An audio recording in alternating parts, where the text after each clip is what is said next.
morning everyone. Guys, look, I have magic fruit in my garden.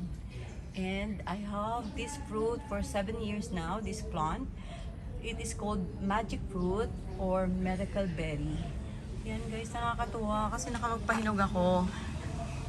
Ang hirap nitong pabungahin.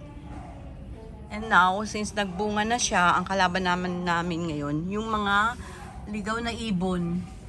Inuunahan kaming kunin, anihin ito. So actually may isa na nahinog somewhere here.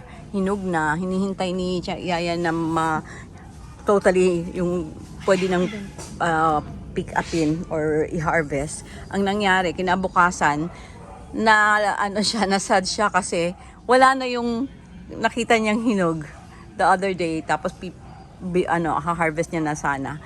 So wala na, naunahan siya ng ibon. So sad si Yaya. Actually now I have 2. Yan, 2. Pero i-harvest na namin. Hindi na namin paunahin yung ibon.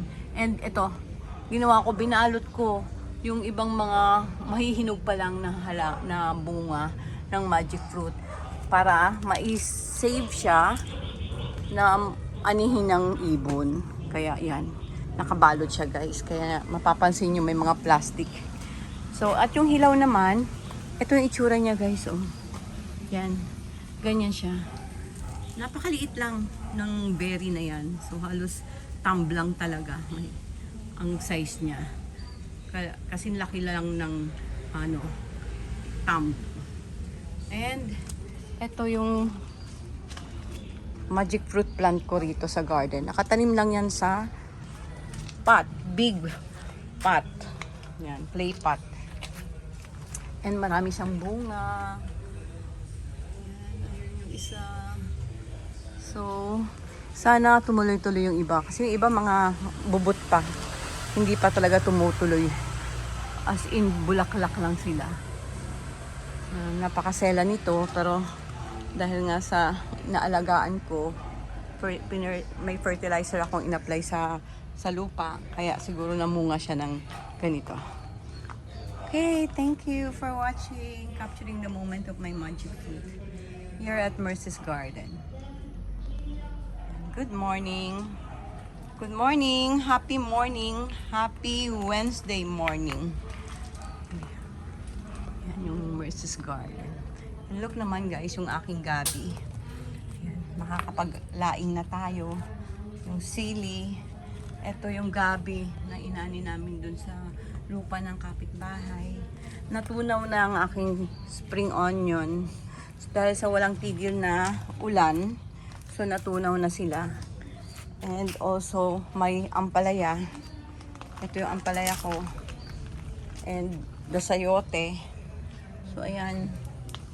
And ito guys, tumumba to. Nasira yung aking stainless steel na plant rock stand kasi nilagay ko yung aking mga pinagtamna ng patatas. Ito ko nilagay. Magkakatabi pa yan doon. Kaya tumumba. So, patatas ang laman yan, guys. Patatas. Sana makaani ng maraming patatas. Okay, and again, the magic fruit. Hi, good morning, magic fruit. Thank you. Iipunin ko yan kasi I have 5 sisters. So, patitikimin ko sila ng magic fruit. Never pa nilang natikman ang magic fruit. So, we'll be seeing each other on September 13. So, bibigyan ko sila ng tig-iisa niyan.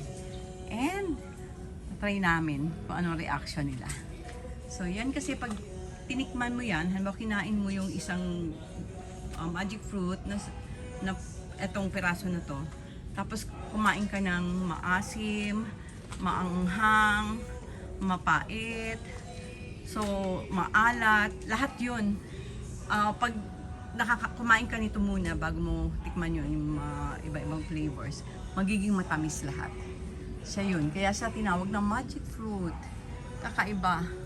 So na-try ko na yan, and natikman ko na yan, nagawa ko na yan, and I'll have all my sisters experience the magic of this fruit. Okay, bye everyone. Thanks for watching.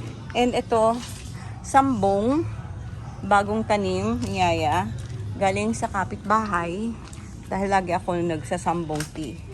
Sabi ko nga, para makatipid, di na ako bibili ng sambong tea. Dahil ang mahal din ng box. So ito, lalaga ko lang. Pwede na siya, every night inumin ko siya. Sambong tea para sa pang-cleanse ng kidney. Okay, that's all. Bye, Yaya. Bye! So, dito kami every morning sa garden. Ito naman, malunggay. Yan. I have 2 tub of malunggay. So, nanihan na namin yan ng 2 times. So, ngayon, hindi muna. Palalaguin muna namin siya. Saka na kami mag-ani uli. And guys, versus garden pa rin. Itong aming kinaaaliwan. Palagi kami rito. Every morning, we do gardening. Magtatanim, magkakalkal. So, si kalamansi ko. Doing good si kalamansi. No? Sana mamunga pa ng marami. And ito naman si Lu. Ay, naku, kawawa naman ang aking okra. Si okra. Sobrang, meron siyang mga uod. Sabi ko kay Yaya, meron siyang uod na parang hindi mo siya mapapansin. Kasi alam mo, makulay niya talaga yung dahon. At napakanipis niya. So, mamumunga to ng marami. Thank you, okra. You're, going strong. Ayan, tingnan nyo naman yung dahon, oh. Pinagpiestahan na. So, nikalbo ko na nga siya, eh. Yan, nakakalbo na yung mga okra. So, dalawa. Actually, 6 ito. May dalawa dito na tinanggal ko na. Ito sila, oh. Hindi nag-survive yung dalawa. And, sana munga ng marami. Okay. So, and guys, ang panahon, hindi tumigil umulan. Baha-baha na ang mga mababang lugar. Salamat dito sa lugar namin. Hindi siya ganun ka-apektado. Mataas kasi itong lugar namin. Madami na bunga. Ay, mulberry. So cute ang bunga niya, guys. Oh. Ala, ang cute ng mulberry ko. Look, may bunga. Ayun pa, oh. So, nasapat lang yan. And si Ternate, ayun. Ang dami niyang bulaklak sa itaas. And guys, alam nyo ba? Ito si Saluyot. Ang ginawa namin, kinuha namin siya doon sa may labasan. Ang lagu-lago, ang ganda-ganda ng kanyang tubo. So, tinanim namin siya dito. Ayaw niya siguro itong tinatanim ng inaalagaan. Gusto niya damo lang siya. Kaya ayan siya, ang pangit niya. Hindi tuloy kami makapaglawot-lawot. Okay? That's all guys. Thanks for watching. Simple vlog. Dito sa garden. Si Ginger, ang lagu-lagu na. Ang dami nang nag-sprout. Si Ginger, 3 yan guys. Ayun pa yung isa. Ayan naman si... ano pangalan nung ano natin na yun? Kamya. Kamya yan. Kamukha niya, Ginger, no? So, mataba lang pang dahon. Pamilya ni Ginger din siguro yan si Kamya. Kasi ito po maliliit. Maliliit. So yan, Kamya flower and then Ginger. So halos pareho lang sila ng dahon. Okay. And the gabi. Pakita ko sa inyo guys ang aking pechay. Ayan, may pechay ako dito. Sana tumuloy-tuloy nang makapagnilaga. Okay. So, bye! End ko na guys dito ang aking vlog. So, dire-diretso lang to. Hindi ko siya kinat. So, I plan to do live. Kaya lang minsan nag-loading. Mas mahirap ang live. Pero ito, upload ko lang kaagad sa aking YouTube channel para sa mga followers, subscribers, update here at Mercy's Garden. Nakakatuwa ito kasi ito is Birds of Paradise. Pero guys, look, para siyang mga kabote. Tumutubo na lang din kung saan-saan. Oh, ang dami oh. Yun oh, kung saan-saan na lang sumisiwang ano. So, masaya to. Ang daming bulaklak. Yan, ang dami niyang bulaklak.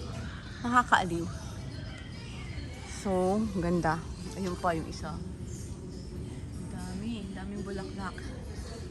So, ito meron din ako yung ganyan.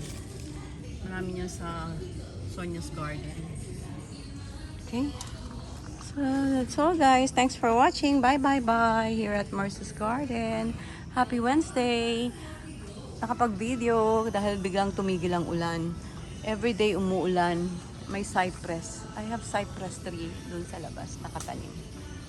So, and this is my Dama de Noche. Ito si Dama de Noche, guys. Pag namulaklak ito, grabe ang halimuyak. So, ngayon wala siyang bulaklak. And ito, what's the name of this one? Talbog? Ano? Ha? Labog. Guys, alam niyo ba kung ano ibig sabihin ng labog? Ito yung halaman na to eh. Pwede daw to sa sinigang. And when you taste this is maasim. Maasim siya. Inuubos din siya ng aking mga alagang uod. Ayan. At yung kanyang stem, may mga tinik-tinik. Ayan, may mga tinik. Labog. Okay, labog yan, guys. Okay, so matry natin. Magsinigang tayo, itong gagamitin natin. Pero ang dami rin kumakain ng dahon niya. Ayan oh. Halos ito inubos niya na oh. Ay, i-try natin hanapan natin ng mga uod yan. Okay, so it's 11 minutes now. So pwede ko nang end ang aking video. Thank you. Bye. Balikan ko lang yung aking magic fruit. The highlight of this video vlog. So mayroon ako dito. Ayan, mayroon ding pinya. Naging 4 na sila. 4 na puno. Ito ang tagal na niya. Matanda na yan. Hindi pa namumunga. And again, here's my magic fruit. Ayan ang magic fruit natin. Anihin ko na itong isa. Kunin mo na itong isa. Anihin na natin. Okay, bye guys. Thanks for watching. Bye-bye.